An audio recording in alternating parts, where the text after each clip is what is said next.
మీ వాడు స్కూల్కి వచ్చి ఇవన్నీ అమ్ముతున్నాడు. This is my four father business running. Four ఏం కాదు సార్, నేను ఒక్కనే.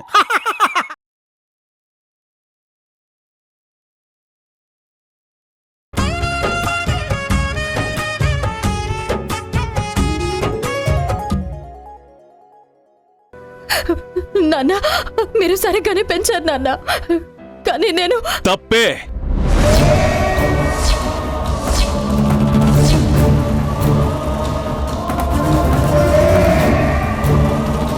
అర్ధరాత్రి నువ్వు గుడికి వెళ్ళడం ముమ్మాటికి తప్పే. అది కూడా ఈ నాన్నకి చెప్పకుండా వెళ్ళడం పాపం.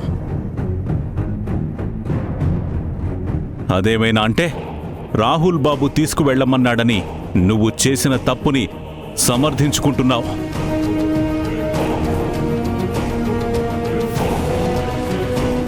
పోనీ అలా వెళ్ళేటప్పుడైనా ఈ నాన్నకి ఒక మాట చెప్పాలని నీకనిపించలేదా?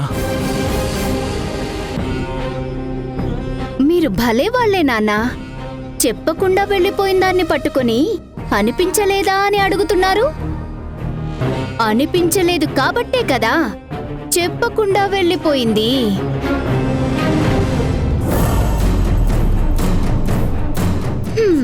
భవానికి మీకన్నా నాకన్నా ఈ ప్రపంచంలో అందరికన్నా రాహుల్ బాబు అంటేనే ప్రాణం.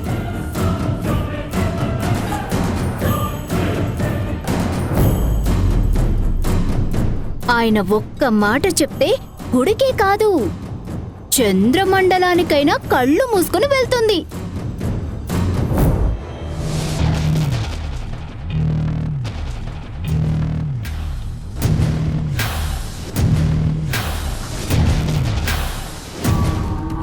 మధురా, నీ నోటికి అసలు అద్దు అదుపు అనేది ఉండదా?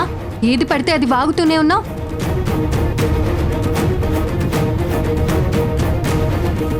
మధురా, మాటలేం పట్టించుకోకండి నాన్న. సరే నాన్న, నా మాట నమ్మొద్దు. మీరే భవానీని అడగండి, తనే చెప్తుంది రాహుల్ బాబుని ఎంత ప్రేమిస్తుందో అని.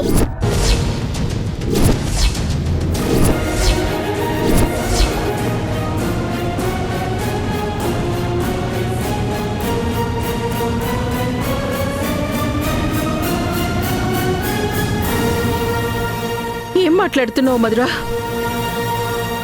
భవానీనే అడగండమ్మా. నానా అడగండి, మీకే తెలుస్తుంది.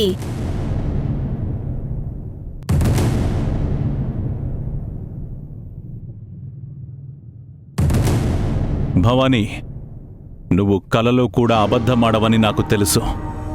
అబద్ధమాడడం అంటే పాపంతో సమానమని నీకు తెలుసు. నిజం చెప్పు, చెల్లి చెప్పింది నిజమా? నువ్వు రాహుల్ బాబుని ప్రేమిస్తున్నావా?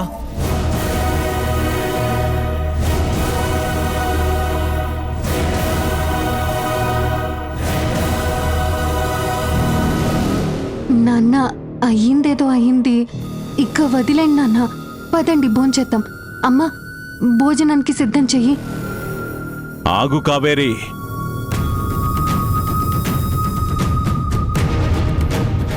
నువ్వు చెప్పు భవానీ, నువ్వు రాహుల్ బాబుని ప్రేమిస్తున్నావా? అడిగేది నిన్నే. సమాధానం చెప్పు. నువ్వు రాహుల్ బాబుని ప్రేమిస్తున్నావా?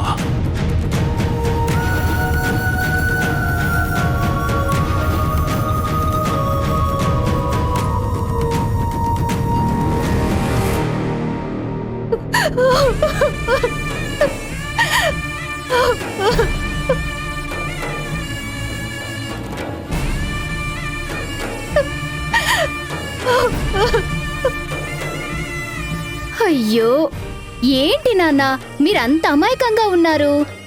ఎన్నిసార్లు అడిగినా కనీసం లేదు అని కాదు కదా, తల కూడా అడ్డంగా ఊపనే లేదు. అయినా మీకు అర్థం కావట్లేదా?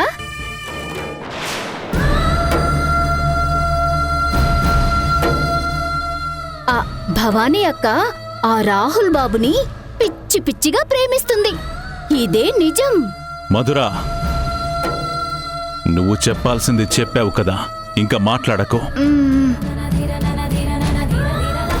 భవానీ, నేను నీ నోటితో నిజం వినాలనుకుంటున్నాను.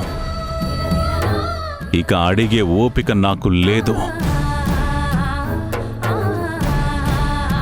చెప్పు, నువ్వు రాహుల్ని ప్రేమిస్తున్నావా?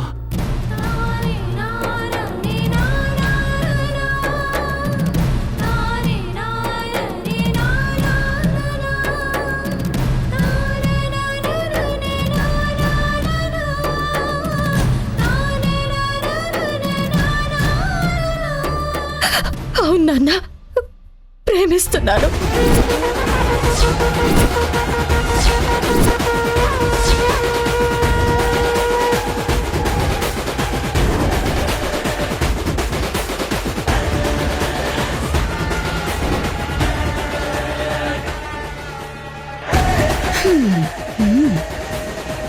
ఏంటమ్మా ఇది? రాహుల్ బాబుకి నిశ్చితార్థం కూడా అయ్యింది. ఈ సమయంలో నువ్వు నన్ను క్షమించండమ్మా. మొన్నటి వరకు రాహుల్ బాబు అంటే నాకు స్నేహభావమే ఉండేది.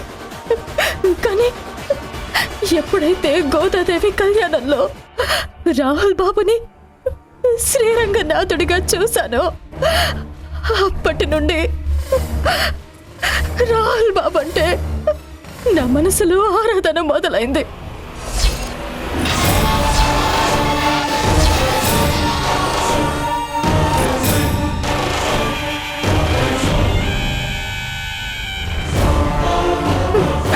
కానీ ఏ రోజు రాహుల్ బాబు నా జీవితంలో ఉండాలని నేను కోరుకోలేదు. ఒక అమ్మాయితో నిశ్చితార్థమైన అబ్బాయిని ప్రేమించడం తప్పని నాకు తెలుసమ్మా. అందుకే నేనెప్పుడు ఆ విషయం రాహుల్ బాబుకి చెప్పలేదు. భవానీ, నువ్వు రాహుల్ బాబుని ప్రేమిస్తున్నావని ఆ ఛాయాదేవికి తెలిసినా పొరపాటున ఆ పెళ్లి ఆగినా కోపంతో మన కుటుంబాన్ని కాల్చి చంపేస్తుంది.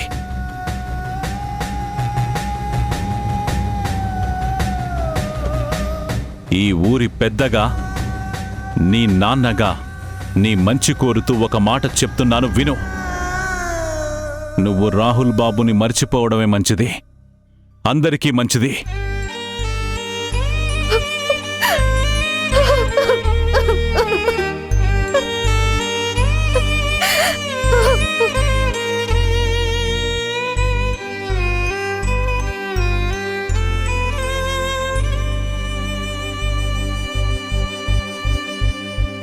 వద్దు భవానీ, వేరొకరికి కాబోయే భర్తని ప్రేమించడం తప్పు.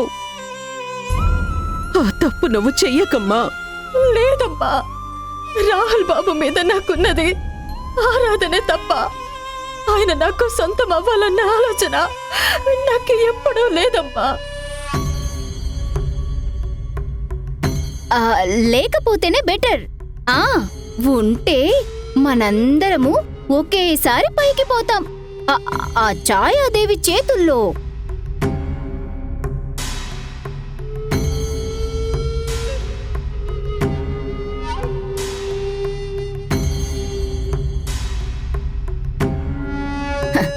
లేకపోతే నీ మొహానికి ప్రేమ, అది కూడా రాహుల్ బాబు లాంటి వాడితో. నేనుండగా అది జరగనివ్వనుగా. భవానీ, అక్క, మనసా మనకు సెలవే సెలవు ముసిరే సులం కనవా. ఎదకి ఒక గాయం బదల మంది ప్రాణం చెలిమి విడి పందం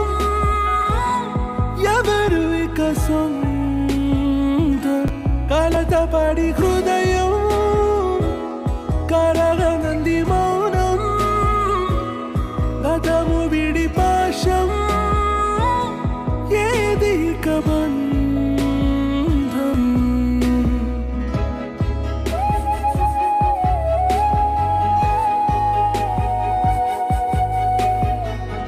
నొప్పిగా ఉందా రాహుల్?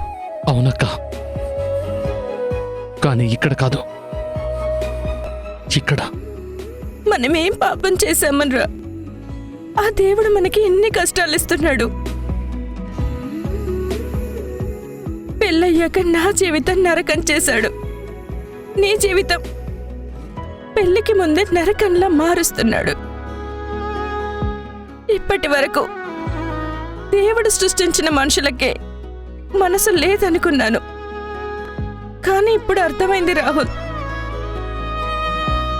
అసలు ఆ దేవుడికి మనసు లేదని. భవానీ అంటే నీకెంత ప్రేమ నాకు తెలుసు రాహుల్, కానీ ఇంకొద్ది రోజుల్లో ఆ భవానీ నీ జీవితంలో లేకుండా శాశ్వతంగా దూరం అయిపోతుంది. అది నువ్వు ఎలా తట్టుకుంటావో అని భయంగా ఉందిరా. ఏం మాట్లాడుతున్నావు అక్క? భవానీ నా నుండి దూరం అవ్వడం ఏంటి? చందమామ నుండి వెన్నెల దూరం అవుతుందా?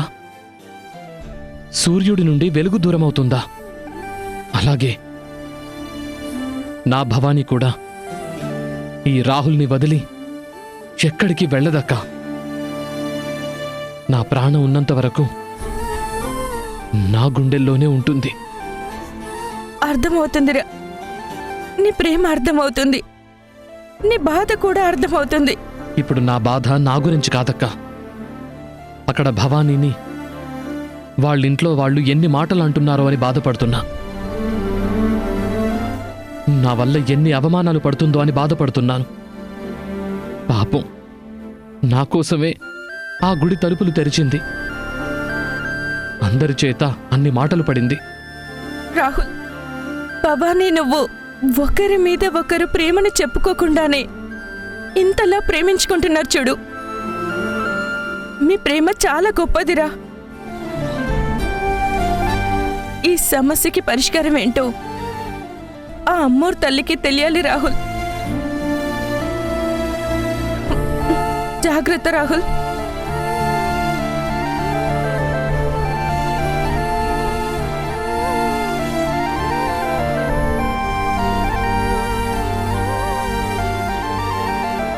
నేను ప్రాణంగా ప్రేమించిన భవానీ నాకు దూరం అవుతుంది. ఊళ్ళో జనం మహమ్మారి వల్ల చనిపోయిన వాళ్లను చూసి ప్రాణభయంతో చస్తూ బతుకుతున్నారు. అమ్మోరే ప్రాణం అనుకున్న భవానీకి ఎన్నో అవమానాలు, నిందలు. అసలేం జరుగుతుంది ఊళ్ళో? అంతా బాగానే సాగిందలుడు. సరిగ్గా భవానీ ఒంటిని కొరడా రక్తంతో ముందు పెట్టుకోబోతున్న సమయానికి ఆ రాహుల్ గడు వచ్చి మొత్తం చెడగొట్టేశాడు. ఇప్పుడు భవానీకి కొరడా దెబ్బలు తప్పవన్న నిరాశ కంటే రేపు ఇంతకన్నా 10 దాని జీవితం నాశనమవుతుందన్న ఊహే నాకు ఎక్కువ సంతోషాన్నిస్తుంది. ఎవరు మావా?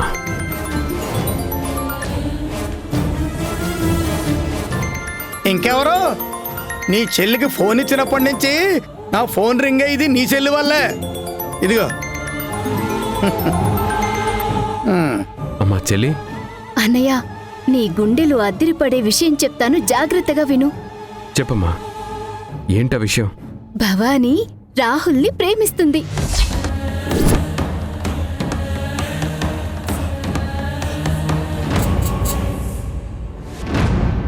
ఏంటమ్మా నువ్వు అంటుంది? అల్లుడేంటి అంత కంగారు పడుతున్నాడు? ఏమై ఉంటుందో ఏంటో. అవునన్నయ్య, భవానీ రాహుల్ని రాత్రి దొంగతనంగా గుళ్ళోకి తీసుకెళ్ళిందని మొదటిసారి నాన్న భవానీ మీద కోపడ్డారు. నేనూరుకుంటానా? ఆ మంటల్లో పెట్రోల్ పోశాను.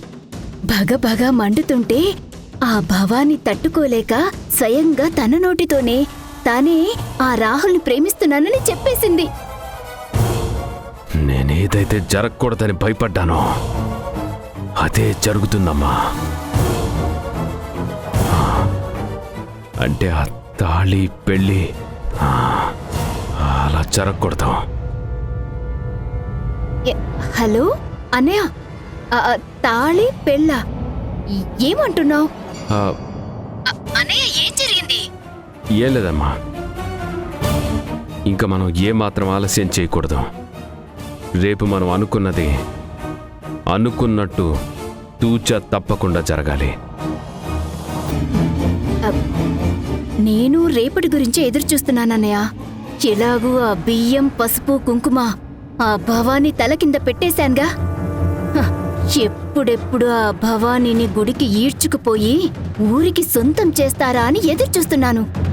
ఈ పొద్దు గడిచి రేపొద్దొచ్చేసరికి ఆ భవానీ జీవితం కుక్కలు చింపిన విస్తరిలా అవుతుంది. రేపటిదాకా ఓపిక పట్టమ్మా. అలాగే అన్నయ్య. ఎక్కువసేపు మాట్లాడితే ఎవరైనా చూస్తారు. ఉంటానన్నయ్య. నువ్వు జాగ్రత్త. నేను జాగ్రత్తగానే ఉంటాను, నువ్వు జాగ్రత్త చెల్లి. అలాగే అన్నయ్య.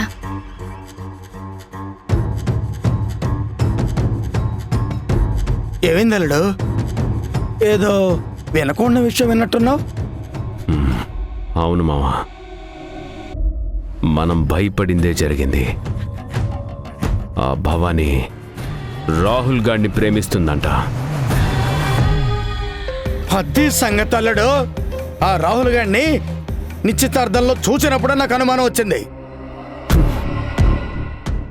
అనుమానం కాదు మావా, నిజం. ప్రకృతి మనకెప్పటినుంచో ఇది చెప్పాలని చూస్తుంది. నాకు పూజలో భవానీ మెడలో తాళి కనపడ్డాం, ఛాయాదేవి శుభలేఖలో ఆ రాహుల్ గాడి పేరుతో పాటు భవానీ పేరు కనపడడం, నువ్వు జాతకం చూపించినప్పుడు భవానీకి అతి త్వరలో పెళ్లి యోగం ఉందనడం, ఇవన్నీ చూస్తుంటే నిజంగానే భవానీకి పెళ్ళైపోతుందేమో అల్లుడు.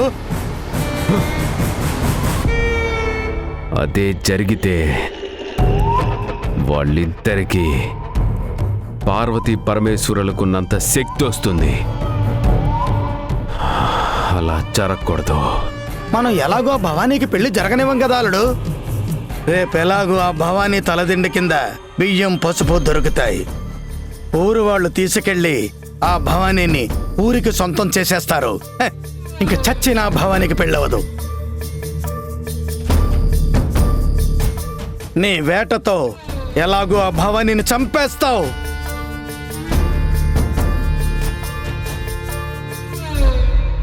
రేపు కలువ మీద పొద్దుపడిచే సూర్యోదయంతో పాటే నా వేట కూడా మొదలవుతుంది మావా.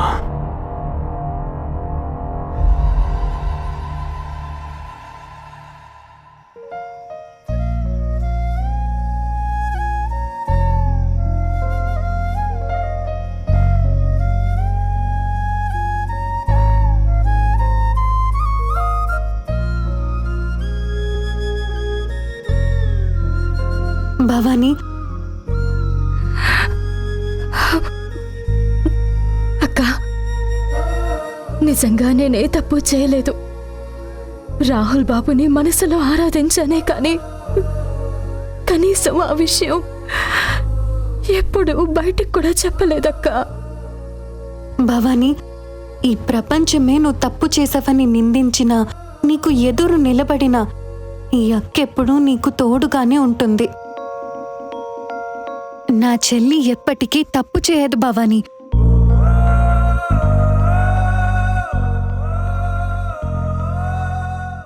కావేరి, అమ్మా కావేరి, అమ్మా కావేరి.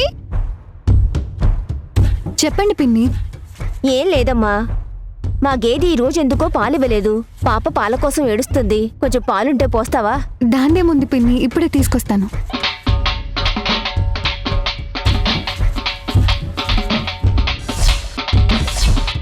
ఇందు మూలంగా యావన్మంది ప్రజానికానికి తెలియజేయునది ఏమనగా ఊర్లో జనమంతా అంతు చిక్కని మహమ్మారితో బలైపోతున్నారు. కావున అమ్మోరు పూనిన ఒక పెద్దావిడ ఒక కన్నెపిల్లని ఊరికి సొంతం చేస్తే మనని ఏమీ చేయకుండా వెళ్ళిపోతుందని గుర్తులు చెప్పింది. కాబట్టి బియ్యము, పసుపు, కుంకుమ ఎవరి తలగడ కిందైతే ఉంటుందో వాళ్ళు స్వచ్ఛందంగా పంచాయతీ ముందుకు రావాల్సిందిగా వేడుకుంటున్నాము. లేదంటే ఊరంతా వల్లకాడైపోతుందహో.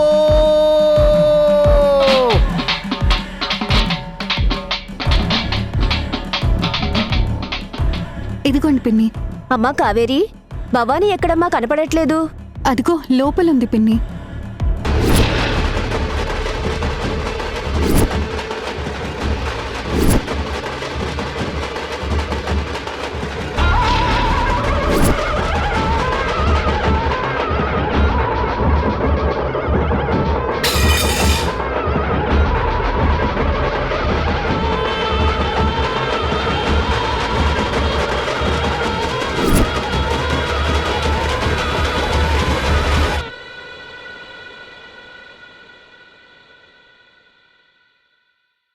భవానీ తలదిండి కింద పసుపు, కుంకుమ, బియ్యం ఉన్నాయి.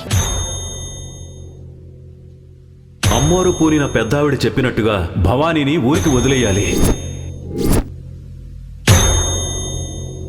యుగాలెన్ని సాగినా ఆగదు ఈ మృత్యు కేళి.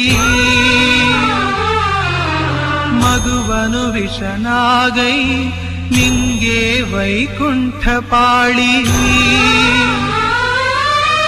ఈటీవీ విన్ గుర్తుకొస్తున్నాయి, గుర్తుకొస్తున్నాయి, గుర్తుకొస్తున్నాయి. ఒక వింత సామాన్య లోకంలో జరిగే అద్భుతమైన నవ్వుల ప్రయాణంతో రూపొందిన అత్యంత చిన్నగా చేసిన అతి భారీ సిరీస్ మీ ఈటీవీ విన్ లో విజయవంతంగా స్ట్రీమింగ్ అవుతోంది.